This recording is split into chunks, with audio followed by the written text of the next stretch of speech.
Donc, je suis Awa Sarr, présidente de l'association Laser International et de l'Alliance francophone pour la sécurité routière. Alors, cette journée est importante parce que c'est une journée de commémoration que nous célébrons au niveau mondial et aujourd'hui on le fait au Sénégal. Ça devait être le 17, mais vu qu'il y avait des élections, on le fait aujourd'hui parce qu'il faut marquer cette journée avec son importance et surtout le lieu où nous le faisons, avec des enfants qui sont invalides, avec des personnels qui s'occupent de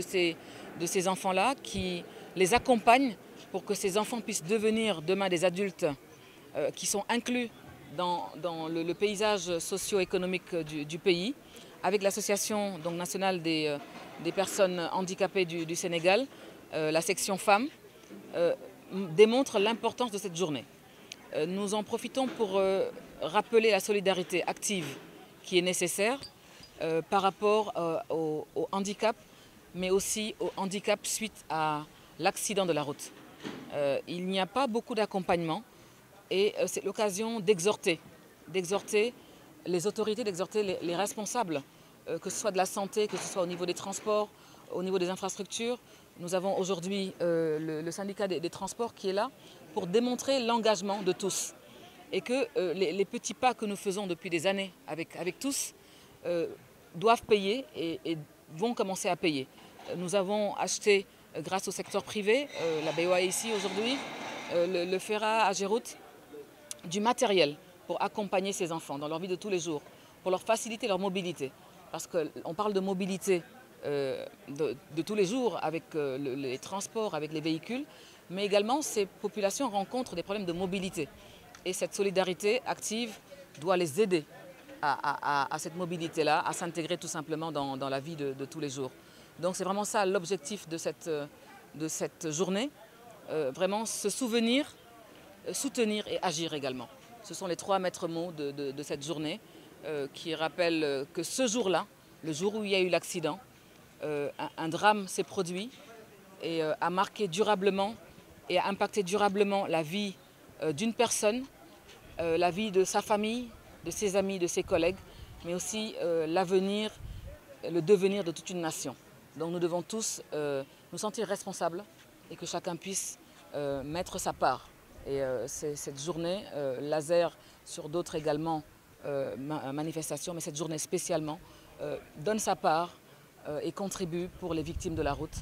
et pour que ces actions se pérennisent avec beaucoup plus de monde, avec beaucoup plus de partenaires. Quel est le plaidoyer que vous lancez à l'égard de nos autorités? Alors c'est l'accompagnement beaucoup plus systémique des victimes d'accidents de la route. Souvent, après la prise en charge à l'hôpital, elles sont laissées à elles-mêmes. Et ce sont des personnes qui ne devraient pas rester invalides ou qui ne devraient pas rester chez eux, mais qui, par faute de soins, par faute de rééducation,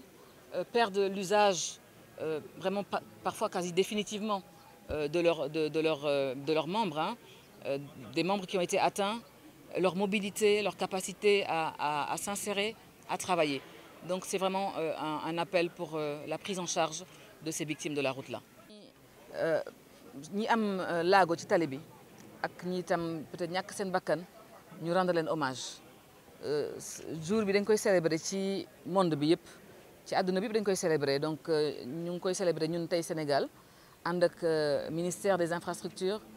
transport terrestre ak aérien ak Talibou Dabo centre Talibou Dabo autorités yi ñu ngi fii ñi nga xam ne dañuy accompagner xale yi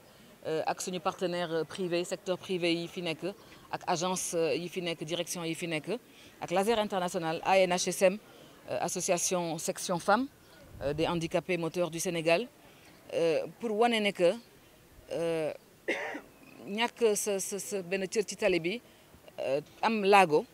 warul mun a nekk nga toog sa kër warul mun a signifier nga toog sa kër inclusion bi ñu sant Talibou Dabo di wan ñun dañuy joxe suñu part ci dëkk bi jënd ay matériel yi nga xam ne secteur privé moo ñu ko permettre ñu jënd pour dolli mobilité ñi nga xam ne dañu perdre seen mobilité ci tali bi dañu am laago jëlee ko ci accident de la route ñaaxaat tam ensemble administration yi autorités yi nga xam ne de santé ak ñeneen pour wan leen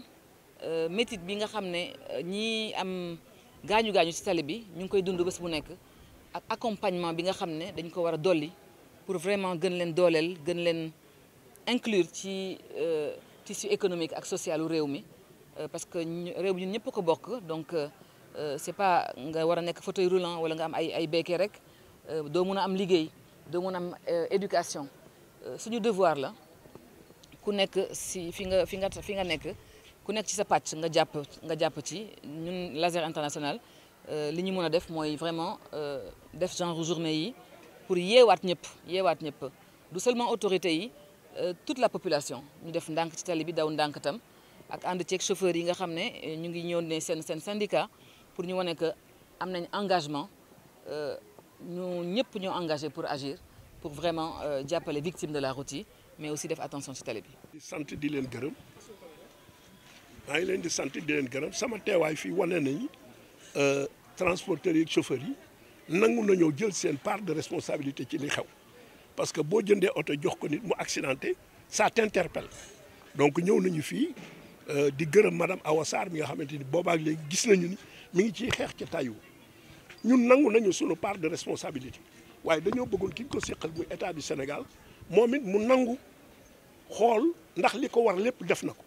tey boo xoolee tali bi 1960 ba sunu joon yàlla tey na mu toll woon la toll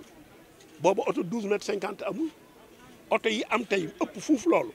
tali bi su dee ak su ndax mën naa dajale oto yi yëpp ca jëye du am ndax tali bi conforme na ak li nga xamante ni moom la tali war a doon pour accident mën a am doxal ci tali bi nga xool da ngay gis sur 10 kilomètres oto du am bas côté mu am au moins 20 centimètres yoo xam ni oto bi mën na ko wàcc du taxaw ci dara kooku oto bu ci dajeeg nit du wàcc parce que bu wàccee xam na fa mu jëm léegi nañu waxtaan am des routes sûres choc bi amoon ca ministre bi ne oto bi dafa dal ci garab gi moo tax mu am moo juróom ñett ñu dee est-ce que garab gi waroon naa nekk foofu mbirum sécurité routière du ay littérature wala philosophie science exacte la boo xam ne ñi ci war a bokk ñëpp dañ cee war a bokk xool li ñu war a def ko ñu am solution can maa ngi ñaan état du Sénégal prise en charge wu malades yi nga xamante ni ñooy victimes des accidents dafa des lu bari war nañu am sax ay moyens aériens war nañu am ay urgentistes placés dans tous les coins du Sénégal pour intervenir ci la bokk sans un coût mais nag sauver sa population am na un coût tey jii laboratoire d'accidentogène boobu ñuy wax dañ ko war a teg ministre bi mun la déterminer cause mënu ma ko déterminer élément scientifique moo koy génne nga génne stratégie boo xam ne bi dafay laal cible bi su ko laalee loolu mën a régler li ma mën a wax daal mooy Sénégal benn bopp la ñun ñoo ko bokk bu kenn dawee sa responsabilité rek accident yi di fa jóg 10 ans yu mujj yi wax nañu sanction wax nañu tëj wax nañu lu nekk lu soppeeku waaye dama ne boo taalee ab taal mu lànk bañ a tàkk da ngay seet neneen noo ko xambe nañu woo ku ci bokk ku ne nga toog ñu joxe sunu partition kenn gënuloo bëgg Sénégal ñun acteur du transport ñu wax li ñu xalaat def li ñu xalaat yóbbu Sénégal yi nekk ci environnement bu baax sunu oto yu màggat yi nag nañ leen gàcce ngalaama environnement boo xam ne bii amul benn réglementation bu taw bu ko tënk moo ko indi mais bis bu état bi nangoo toog waxtaan ak ñun ñu xool ban écosystème la ñu war a def ba bu ñu soxlaa oto ñu jëndal ko suñu bopp duñ leen ko laaj bu boobaa danañu taxaw pour liggéey ak ñoom stigmatisation bi daal doy na nañu xam ni ñun ci réew mi la ñu bokk taxaw nañu pour suñu partition gis nga sànq interpellé nañ ma 2 fois mais damay jóg pour wane ni ci laa bokk ci cause yi laa bokk waaye du man rek état du Sénégal ci la bokk.